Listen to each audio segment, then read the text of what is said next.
मेरे पास एक आइडिया है। बताओ। हमें बस एक छोटा सा ड्रामा करना पड़ेगा जिसमें आपको मेरी मदद करनी है।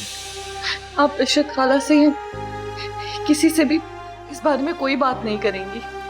आपको उनके साथ बिल्कुल नॉर्मल रहना, सबके साथ, हदीद के साथ भी। मम्मी प्लीज किसी को कुछ मत बताइएगा प्लीज।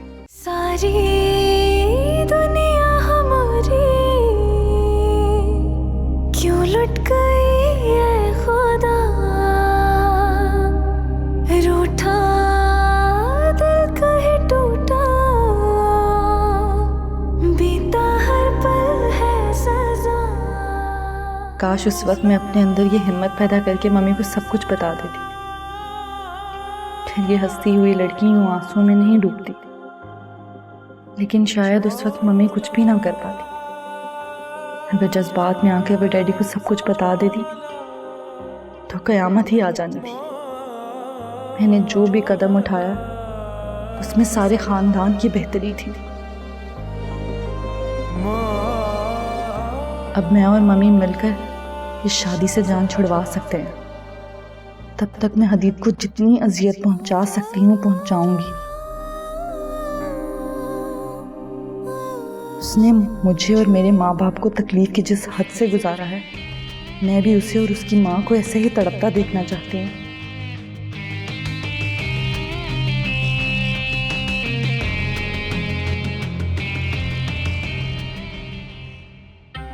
ये आजम साहब को दे दो और मुझे एक कप अच्छी सी चाय पिला दो।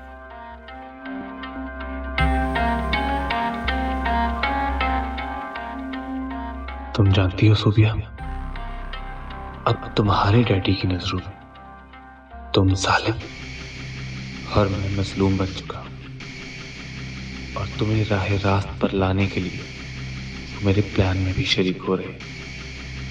अब इंशाल्लाह हमें खूबसूरत और एक नॉर्मल जिंदगी गुजारेंगे।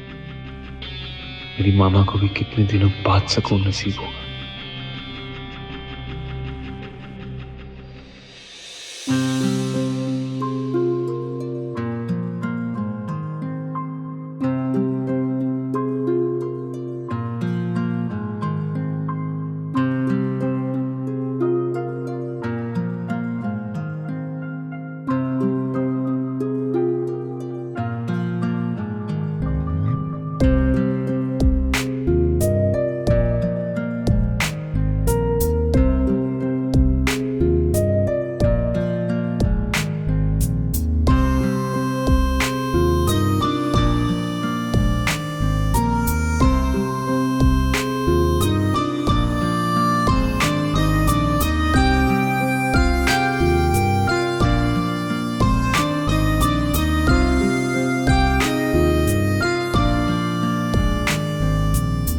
इशरत खाला कुछ कह रही थी क्या मेरे बारे में? हाँ, उन्हें तो बहुत सदमा है तुम्हारे और अहमर का रिश्ता टूट जाने का। वो कह रही थी कि अहमर की आंखों में दुख ठहर सा गया है। ये सब इस घटिया इंसान की वजह से हुआ मम्मी। मैं भी इसे सुकून से नहीं रहने दूंगी। वैसे भी ये शादी करके इसको जिल्लत और रुसवाई के सिवा कुछ नहीं मिला। बेचारी इशरत आपा तो ये समझ रही हैं कि बुशरा ने जादू टोना करके तुम्हें हदीद से शादी करने पर राजी कर लिया। उस वक्त मेरा बहुत ही दिल चाह रहा था कि मैं उन्हें असलियत बता दूं। नहीं मामी, है तो ये जादूगर और इसकी जान इसकी माँ में बसती है। आप देख लीजिएगा मामी, बुशरा आंटी के हाथों ही मरवाऊंगी मैं इसको। अरे नहीं बेटा, बेटे के कसूर की सजा उसकी माँ को क्यों देना चाहते हो तुम? अरे सुल्तान आ गए। मम्मी एक बात याद रखिएगा, मैं जब तक इसके निकाह में हूं ना, इसको और बुशरा आंटी को ऐसे ही टॉर्चर करती रहूंगी। मुझसे अब कोई भी रहम की उम्मीद ना रखे। आ जाओ। अंकल क्या हुआ आपको? अरे ठीक हूँ मैं। दीदी को क्या हुआ है? अरे बेटा, आप ठीक तो है? हाँ अब ठीक हो। क्या हुआ? इनकी तबीयत ठीक नहीं है। ब्लड प्रेशर बहुत ज्यादा हाई हो गया था, जिसकी वजह से इन्हें हॉस्पिटल लेके जाना पड़ा। डॉक्टर ने क्या कहा है? कोई परेशानी वाली बात तो नहीं है? अरे परेशानी वाली बात नहीं है नुसरत, मैं बिल्कुल ठीक हूं। मेरा बेटा है ना मेरे पास, एक कॉल पे भागा हुआ है, मुझे हॉस्पिटल ले गया। अब तो यही मेरा बाजू। आंटी अंकल का बहुत ज्यादा ख्याल रखिएगा। डॉक्टर ने इन्हें सख्ती से ताकीद की है कि इन्हें खुश रखा जाए।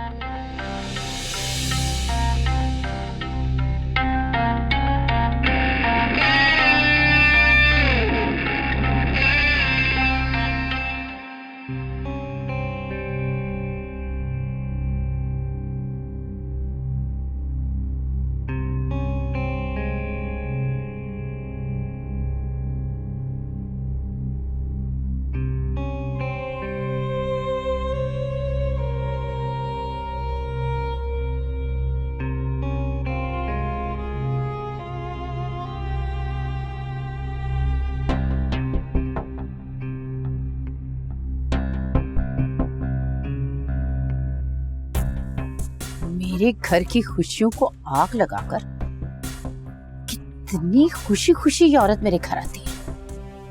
जरा शर्मिंदगी नहीं है इसे? कैसे इसने मेरे बेटे की खुशियां उजाड़ कर अपने बेटे का घर बसा लिया।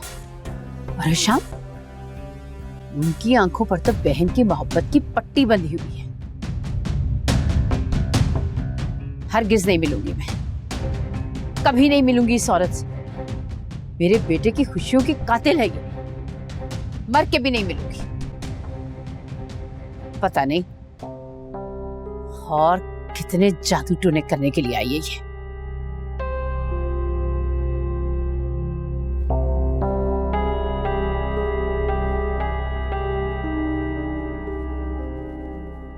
अदीत बेटा, बेटा तुम तो मेरे साथ यहाँ चले आए।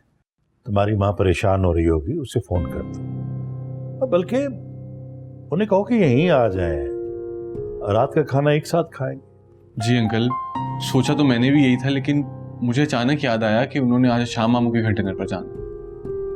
अच्छा, मुझसे तो कोई जिक्र नहीं किया इशरत आपा ने। श्याम भाई ने बताने की जहमत ही नहीं की होगी। बहन को तो माफ कर दिया, सारी दुश्मनी मेरे दामाद के साथ है। मेरी बेटी को बद्दुआएं देते रहते। अब बताओ कि मेरा खून खोले या ना खोले। अंकल आप प्लीज गुस्सा मत कीजिए, डॉक्टर ने आपको गुस्सा और स्ट्रेस लेने से मना किया है। डैडी पानी। और प्लीज अपनी नेगेटिव बातों को इग्नोर करने की कोशिश कीजिए।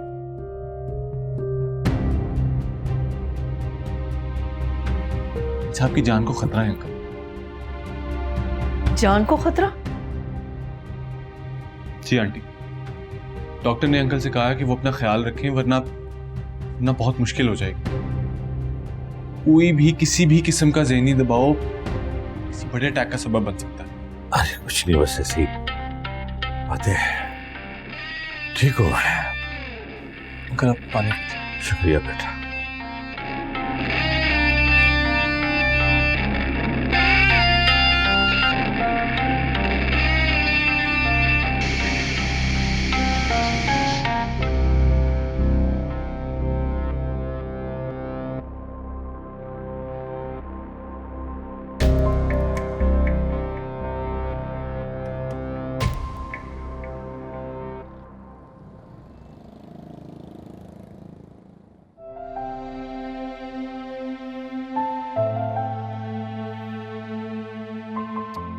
वाह भाई वाह, सोचा जा रहा है कि मेरी शादी पे आप पहनेंगी क्या?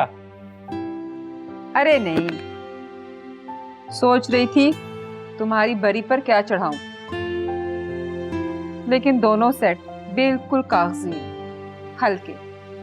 अब आपने आज ये बात कर दी है ना, आइंदा मत कीजिएगा। आप क्यों चढ़ाएंगी अपना देवर मेरी बरी पे? अशर 6 दिन है तुम्हारी शादी में, और तुम कैसे पैसों का इंतजाम करोगे? वलीमा, कपड़े, जेवर, इन सब के लिए हमें पैसे और वक्त दोनों की जरूरत है, और दोनों की कमी है हमारे पास। वो तो है, लेकिन देखिए आपा, मैं लोन लेने की कोशिश कर तो रहा हूं, और मैंने भी कहा कि शादी सादगी से होगी और वो भी कोई खर्चा ना करें। तो फिर वो कैसे एक्सपेक्ट करेंगे कि हम उनकी बरी में जेवरात और कपड़े रखेंगे? अशर, ये दानिया के साथ ज्यादती है। हर लड़की के कुछ अरमान होते हैं, वो दोनों तरफ से मारी जा रही है। तो आप दो तरफ से क्यों देख रही हैं आपा? आप तीसरी और चौथी तरफ से भी देखें। आप ये देखें कि उसे एक प्यार करने वाला शौहर, उसके नखरे उठाने वाला ससुराल मिल रहा है। बहुत सारी लड़कियों को ये आरती चीजें मिल तो जाती हैं, लेकिन ऐसा ससुराल और शौहर नसीब वालियों को मिलता है। वाह भाई, बड़ी खुशगुमानी है अपने लिए। तो ये तो फैक्ट है। आपा, एक काम करते हैं, कल मैं ऑफिस से जल्दी आ जाऊंगा और बैंक में मेरी जो थोड़ी बहुत सेविंग है, हम उसकी थोड़ी बहुत शॉपिंग कर लेंगे, ठीक है? सही कहा। आप अपने लिए भी कुछ लीजिएगा, कुर्बानी का बकरा बनने की जरूरत नहीं है। अच्छा, हाँ जी, जाऊंगा।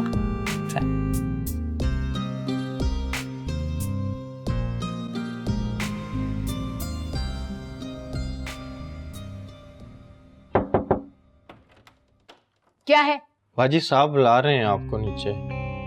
वो बुशरा बाजी आ गई हैं। मेरी तबीयत ठीक नहीं है, उनसे जाकर कह दो बेगम साहिबा सो रही हैं। और खबरदार, अब तुम मुझे डिस्टर्ब करने आए तो।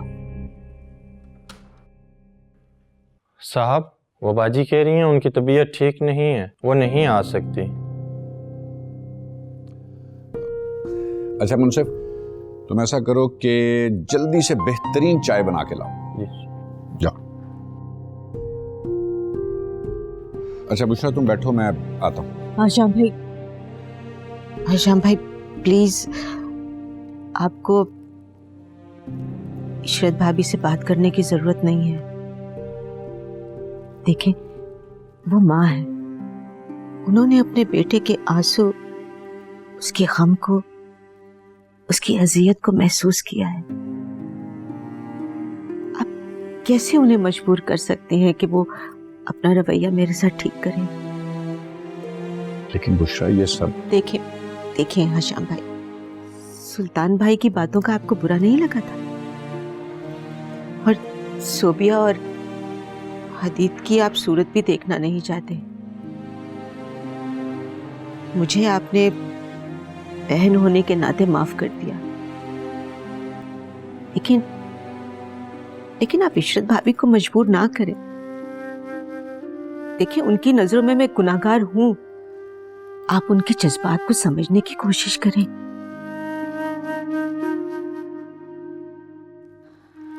प्लीज हशाम भाई।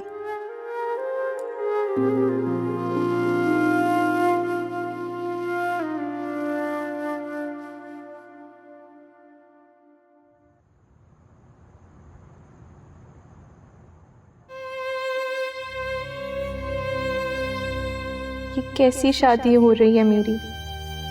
ना कोई रौनक है और ना ही कोई धूम धड़क्का। आशी भी पास नहीं है।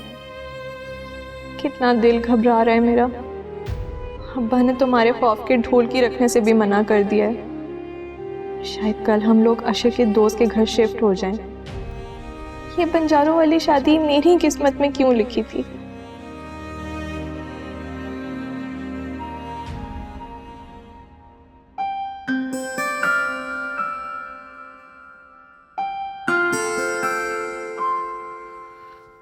यहाँ बैठो मेरे पास। आपकी तबीयत तो ठीक है ना? क्यों?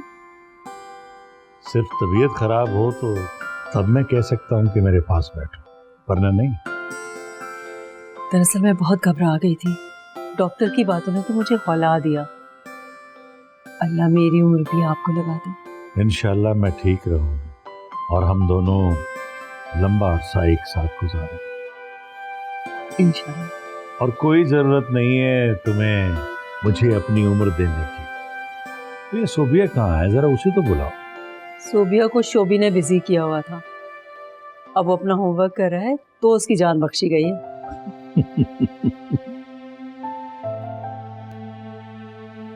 सॉरी डैडी, वो मैं शोभी के साथ थी। हाँ, नुसरत ने बताया मुझे। वैसे मैं हदीद को मान गया। भाई बहुत ही अच्छा लड़का है, मेरा बहुत ख्याल रखता है, इसीलिए तो तुम्हें यहाँ छोड़ गया ताकि तुम्हारी वजह से मेरा दिल बहला रहा है। बेटा मैं बहुत खुशकिस्मत हूँ कि मुझे हदीद जैसा दामाद मिला। बेटा मैं तुम्हें हमेशा खुश देखना चाहता हूँ और मुझे इस बात की खुशी है कि मेरी बेटी का फैसला गलत नहीं था। मेरा दामाद तो लाखों में एक है। तुम सुन रही हो ना? जी जी डैडी। और बेटा न कभी लोगों को और ख़ास तौर पर रिश्तेदारों को बातें करने का मौका देना और ना ही कभी मुझसे वो खुशी छीनना जो तुम्हें और हदीद को देखकर मुझे महसूस होता। बेटा अगर कोई भी वहम तुम्हारे दिल में है ना, उसे निकाल दो। अब हदीद मुझे शोभी की तरह अजीज है, उसे कोई भी दुख नहीं मिलना चाहिए। अगर उसे कोई दुख मिला तो मैं बर्दाश्त नहीं कर सकूंगा बेटा।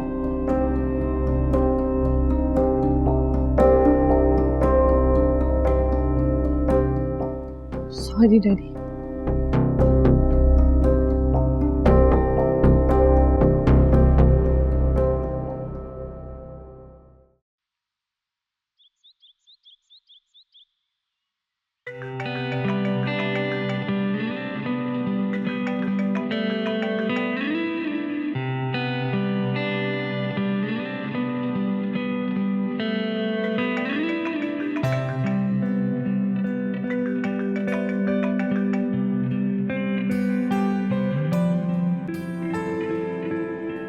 दानिया, दानिया, ओहो उठो जल्दी करो। देखो टीवी पर क्या खबर आ रही है और अशर की भी इतनी कॉल्स आ रही हैं। उठो उठो जल्दी करो।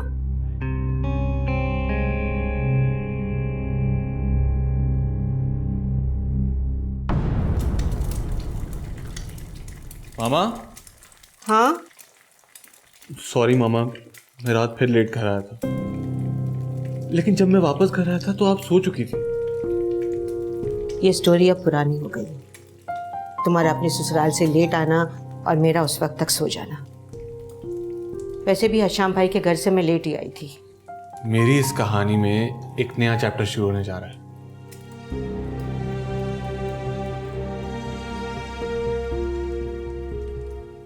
कैसा चैप्टर? तो इस नए चैप्टर में एंट्री हो रही है मिस्टर सुल्तान की, जिन्होंने अपनी बेटी को सुधारने का बेड़ा उठा लिया। दूसरे लफ्जों में एक ड्रामे के जरिए हम इस केस को सॉल्व करने की कोशिश कर रहे हैं। ये प्लान है हमारा। कैसा प्लान? प्लीज हदीद मुझे बताओ, तुम दोनों क्या करने जा रहे हो? बताता हूं। इतनी जल्दी भी क्या है?